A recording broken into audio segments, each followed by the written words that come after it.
Welcome. Let's go over how to find the correct connectors for a Maxxecu, and you can use this process also for any other type of ECU that you're looking for. This just happens to be Maxxecu, and I'll show you the process of how to do that. The very first thing that you can do is just Google Maxxecu pinout, and that will take you to the Maxxecu help online page.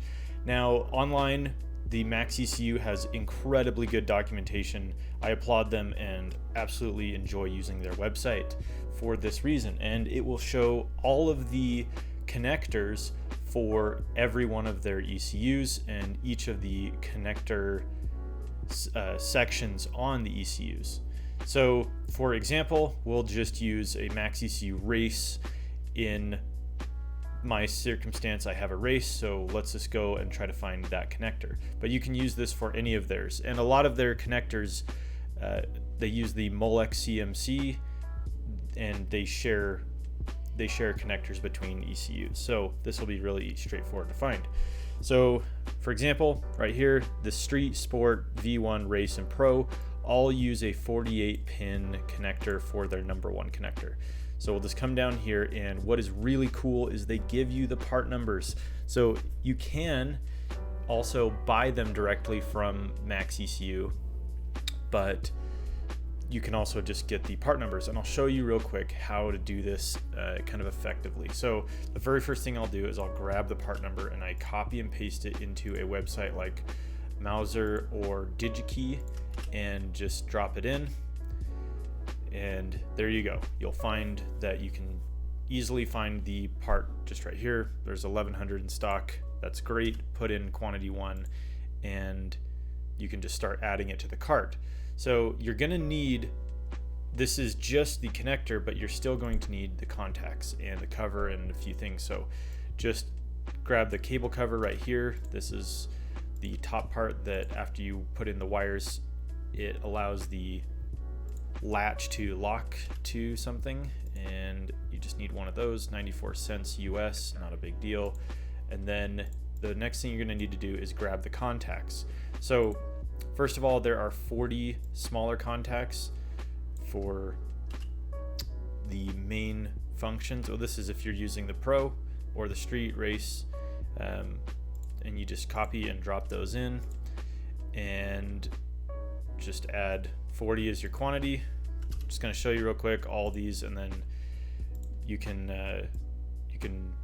go in and get as many as you need. Sometimes you might just have a project where you don't need all of these, but you can just drop them in, and you can see we're out of stock here on this particular pin.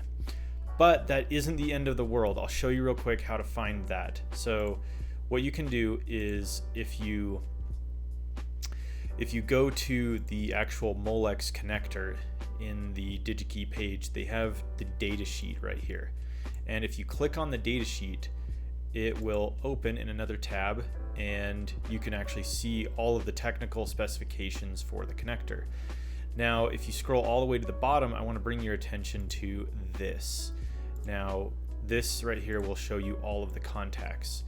And the contacts that Maxxecu has listed are the suggested part numbers for the size of wires that they use in their harness. But if you make some substitutions for, say, example, these larger terminals, there are 8 terminals on the connector, but there are 7 that are used in these applications. But these are for higher current draw, like the power and ground and a few of the injectors and things like that. That's what these particular terminals are for. And if we go through and we'll copy and then control find, you can see that that pin right here is for this L1 to L4, M1 to M4. Those are these are the 2 rows of 8 bigger contacts. But what's cool is they have different size wire.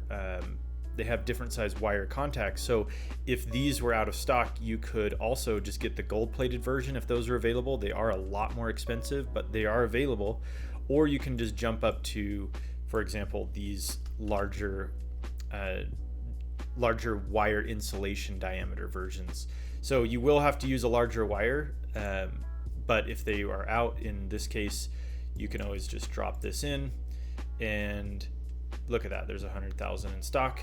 You can go ahead and just order up some of those that are for a larger wire installation. So what's really cool is if you use a company like Mouser or DigiKey to purchase from, you can find the data sheets and the associated products and tooling that go with it very easily.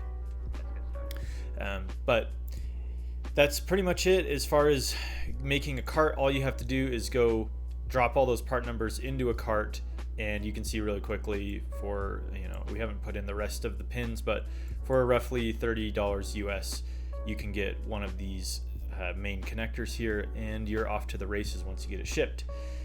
One extra thing that you need to see with this Molex connector is they do sell a release tool, and you can actually find the release tool. Maxxecu will give you the part number down at the very bottom. It says Molex parts down here. You can go just grab, there's also plugs as well. If you have unused ports, those are worth getting. But you can get like the removal tools for the small terminals and large. But I would highly suggest finding them through Maxxecu themselves, because you can get this tiny little pronged connector, which it almost looks like you could use like a paper clip or something bent over to release it, but they charge $145 US for this. Whereas if you buy it from Maxxecu, it's about $25. But yeah, you can also get the plugs for this. This is just to seal off empty spaces that you aren't using. If you have the back of the plug open, it can get moisture and dirt and debris in there and cause problems on your actual ECU connector, which is very difficult to replace in comparison to a 16-cent plug that you can fill in that gap and keep it sealed up. If you're looking for absolute environmental seal, you want to do both sizes of the plugs. They have the large and the small for the different contacts. And they also give the crimping tools, which are very expensive. If you buy the actual Molex crimping tool, it's about $600. But there are alternatives for around $40 US that you can find as well. But I hope this helped you find what you're looking for. This is kind of the process that I go through to find different ECU connectors, and thankfully between Maxxecu having really good documentation with the part numbers and the quantities, and sites like DigiKey and Mouser will also make it really easy for you as well. And you can even just see the series of connector and look at all the different pieces. It's just very easy and intuitive once you know the path to find it. So thanks for watching. Enjoy your Maxxecu, and I hope that you learned something here. If you like this kind of content, please consider subscribing or becoming a member.